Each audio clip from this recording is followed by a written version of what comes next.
Hey guys, this is Wasim Akram and this is my second motivational video. আজকের পয়েন্টটা হচ্ছে don't listen to naysayers. যারা সাধারণত সবসময় আমাদেরকে না বলে বলে তোমার দ্বারা এটা হবে না, তোমার ড্রিম এত বিগ স্বপ্ন পূরণ করা এত সহজ না, যারা এই ধরনের জিনিস আমাদেরকে সবসময় বলে তাদেরকে নিয়ে আজকের ভিডিওটা আমার, যে এই ধরনের মানুষদেরকে ডিল করবেন কেমনে বা এই অবস্থা থেকে নিজেকে বের করবেন কেমনে। লাইক আমাদের সমাজে অনেকে আছে বলে যে তোমার স্বপ্নটা অনেক বড়, এই স্বপ্নটা পূরণ করা এত সহজ হবে না। ঠিক আছে, তো এদেরকে কেমনে ডিল করবো এই নিয়ে আমি একটা ছোট্ট স্টোরি বলবো। সেই স্টোরিটা বুঝাইলে আপনি বুঝতে পারবেন। হয়তো দুই ফ্রেন্ড ছিল, একজনের নাম ধরে নিলাম এ, আরেকজনের নাম বি। তো একজনের বয়স 15, আরেকজনের বয়স হচ্ছে 8। তো দুই ফ্রেন্ড মিলে একদিন ঘুরতে ঘুরতে অন্য একটা গ্রামে চলে যায়, যে গ্রামে তারা থাকে না। তো সেই গ্রামে একটা মরুভূমির মতো জায়গা, যেখানে কোনো লোকজন নাই, একটা কুয়া দেখে। তো যার বয়স 15 সেই ওই কুয়াটার দিকে তাকাইতে যায়, সেই কুয়াটার ভিতরে পড়ে যায় আর কি। সো পড়ে যাওয়ার পর তো সে নিজের যান বাঁচানোর জন্য চিল্লায়, সামওয়ান হেল্প মি, আমাকে বাঁচাও, আমাকে বাঁচাও। এই যে আরেকটা ছেলে থাকে যার বয়স 8, সে আশেপাশে দেখে যে এখানে তো কেউ নাই। সে ধুধু চারিদিকে ধুধু করে মরুভূমির মতো, সে এদিক দৌড়ায় ওদিক দৌড়ায়, বাট কোনো লোক কোথাও পায় না যে তার ফ্রেন্ডটা যে ডুবে যাচ্ছে, মারা যাচ্ছে, তাকে কেউ হেল্প করবে। সেই 8 বছরের বয়সী বাচ্চা, সে বুঝতে পারে না কি করবো কি করবো না। হঠাৎ করে দেখে যে দূরে একটা রশি পড়ে আছে, মানে দড়ি পড়ে আছে, আর একটা বালতি পড়ে আছে। তো সে সেই দড়িটা নিয়ে সেই বালতিটাকে বাঁধে, তারপর সেই কুয়াটাতে ফেলায়। ফেলানোর পরে সেই ফ্রেন্ডটাকে বহু কষ্টে, বহু চেষ্টা করার পর উদ্ধার করে। সো উদ্ধার করার পরে যখন ফ্রেন্ডটা সার্ভাইভ করে, তো গ্রামের লোকজন আসে দূর থেকে, কি আবার তোমরা অনেকক্ষণ ধরে চিৎকার করছিলা, কি হয়েছে না হয়েছে, কি করছো তোমরা? তখন দুই ফ্রেন্ড বলে এই ব্যাপার, আমার ফ্রেন্ডটা পড়ে গেছিল, ওকে আমি বহু কষ্ট করে ওর জীবন বাঁচিয়েছি। তো কেউ বিশ্বাস করে না, বলে না, ইটস নট পসিবল, এটা কেমনে সম্ভব? তুমি একটা 8 বছরের বাচ্চা, তুমি 15 বছরের একটা বাচ্চাকে কেমনে বাঁচাবা? সে কুয়োর মধ্যে পড়ে গেছে, তাকে তুমি এত দূর থেকে কেমনে উঠাবো? এটা তো সম্ভব না। তো তুমি নিজেই ছোট, তুমি বাল্টি উঠাতে পারবে না। যাই হোক, তো গ্রামের মধ্যে একটা লোক ছিল যে খুব জ্ঞানী টাইপের। তো তিনি খুব ভালোভাবে দেখছে পুরো ঘটনাটা। ঘটনাটা দেখার পর সেই তাদেরকে যায় বলছে এই ছেলেটা সত্যি কথা বলছে, সেই বাচ্চাটাকে উদ্ধার করছে। বলে না না, আপনি কেমনে কথা বলেন, এটা তো সম্ভব না। কেমনে উদ্ধার করলো? বলে উদ্ধার করছে, এর পিছনে কারণ আছে। কারণটা হচ্ছে, উদ্ধার করতে পারছে এর পিছনে রিজনটা হচ্ছে যে এই 8 বছরের বাচ্চাটা জানেই না যে এই কাজটা হচ্ছে ইম্পসিবল। সে জানেই না যে এই কাজটা তার পক্ষে সম্ভব না। সে তার লিমিটটাই সম্বন্ধে জানে না, এই জন্য লিমিটলেস কিছু সে করে ফেলেছে। That's the point. সো আমাদেরও লাইফটা হচ্ছে এরকম। আমরা আমাদেরকে সবসময় লিমিটেড করে দিই যে এই কাজটা আমি করতে পারবো, এটা পারবো না, এটা আমাদের হবে না, বা অনেক সময় সোসাইটি আমাদেরকে লিমিটেড করে ফেলে। দ্যাটস ওয়াই আমরা ডেভেলপ করতে পারি না।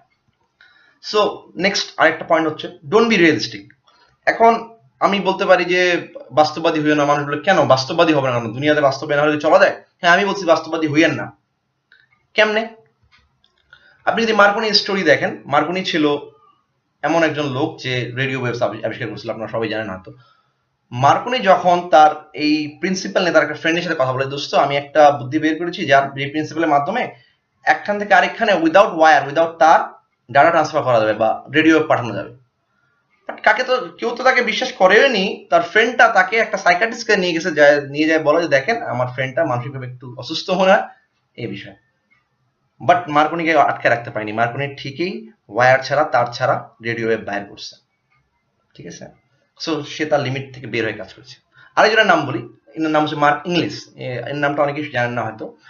তার দুটি পাই নেই, তারপরও তিনি এভারেস্ট জয় করেছেন, এবং তার এটা নিয়ে একটা স্পেশাল এপিসোড ডিসকভারি দেখানো হয়েছিল। সো আমরা 2 পা আছে, আমরা ভাবি এভারেস্ট জয় করবো, এভারেস্ট উঠবো, ভেরি ডিফিকাল্ট, এত বড় পাহাড়, blah blah blah, but he did it without any legs. এখন ঘটনা হচ্ছে আমরা এটাতে ডিল করবো কেমনে, এই প্রবলেমগুলোকে আমরা হ্যান্ডেল করবো কেমনে, কারণ এটা তো সলিউশন দরকার। একটা সিম্পল সলিউশন হচ্ছে জনি ডেভির কথাটা, just keep moving forward and don't give a shit about what anybody thinks, do what you have to do for you. আপনার যা দরকার, আপনি যা ড্রিমটা চেস করেন তা করেন। কে কি বলছে বাদ দেন, সোসাইটি কি বলছে বাদ দেন, বন্ধুরা বলতেছে দোস্ত হবে না তোর দ্বারা, তো এটা অনেক বড় ড্রিম, এটা তোর দ্বারা সম্ভব না, বাদ দেন। এগুলো কথা কারো শুনতেই যায় না, এগুলো জাস্ট লেট ইট গো। এমন বলতে পারেন যে সোসাইটি যা বললো তা শুনলাম না, বন্ধু বান্ধব যা বললো তাও ইগনোর করলাম। বাট যদি প্যারেন্টসরা মানা করে, আব্বু বা আপনার মা, তারা যদি বলে যে না বাবা, তুই মিউজিশিয়ান হতে চাইস, তুই মিউজিশিয়ান হইস না, তোর ড্রিমকে চেস করিস না, তুই বিসিএস দে, তুই সরকারি চাকরি কর, তুই ডাক্তার হ, তুই ইঞ্জিনিয়ার হ। আমাদের দেশের বাবা মারা এরকমই চায় সবসময়। সো সেই ক্ষেত্রে কি করবেন?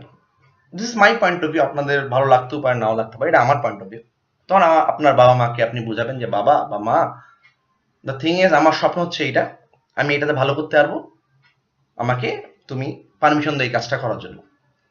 তারা অনেক বাবা মা আছে দিয়ে দিবে, যেমন আমার বাবা মাও দিয়েছে, অনেক বাবা মাই আছে দিয়ে দিবে, কিন্তু আমাদের সোসাইটির যে স্ট্রাকচার, সেই স্ট্রাকচারে বলে যে অনেক বাবা মা দিবে না। তো যদি না দেয় তখন আমি কি করব? তখন আমার পার্সোনাল মতামত হচ্ছে, তখন আপনার ড্রিমকে মানে আপনার ড্রিমকে আপনি চেস করেন। আপনার বাবা মার পারমিশন ছাড়াই আপনার বাবা মা আপনাকে বলতেছে যে করিও না, তারপর আপনি করেন, তাদের বিপক্ষে যায়। এখন আমি বলতে পারি এটা কেমনে সম্ভব, আমার কষ্ট হবে। আমি আপনাকে একটা সিম্পলি কথা বলি, আপনারা যারা ভিডিওটা দেখতেছেন বা আমি নিজেও এমন অনেক কাজ করেছি প্রতিদিন যে আমাদের বাবা আমাদেরকে মানা করেছে, যেমন রাতে আমি দেরি করে বাসা ফিরি, অনেকেই ফিরে দেরি করে, তো আমার বাবা আমার পছন্দ করে না, তারপর আমরা দেরি করে ফিরি। আমাদের সমাজে মনে করেন এখনো লাভ ম্যারেজটা অ্যাকসেপ্টেড না, আমাদের বাবা আমার পছন্দ করে না, তারপর সবাই কিন্তু যাকে ভালোবাসে তাকে বিয়ে করতেছে বা লাভ করতেছে, বা আমার পারমিশন ছাড়াই লুকায় করতেছে, করতেছে। তো আপনি আপনার ড্রিমকে চেস করেন না, লুকায় করেন বা তার পারমিশন ছাড়াই করেন, কি করবে তারা? রাগ করবে, কিছুদিন রাগ করে থাকবে, কিছুদিন কষ্ট পাবে, বাট ইভেনচুয়ালি যখন আপনি সাকসেস হয়ে যাবেন, তখন আপনার বাবা আপনাকে জড়ায় ধরে বলবে, yes son you did it, yes daughter you did it, আমি তোমাকে মানা করেছিলাম যে করিও না, বাট আমি ভুলছিলাম, তুমি ঠিক ছিলা, তুমি সাকসেস, তুমি করতে পারছো, and that's enough for me. So আজকের টপিক এটাই ছিল, আশা রাখি ভালো লাগবে আপনাদের।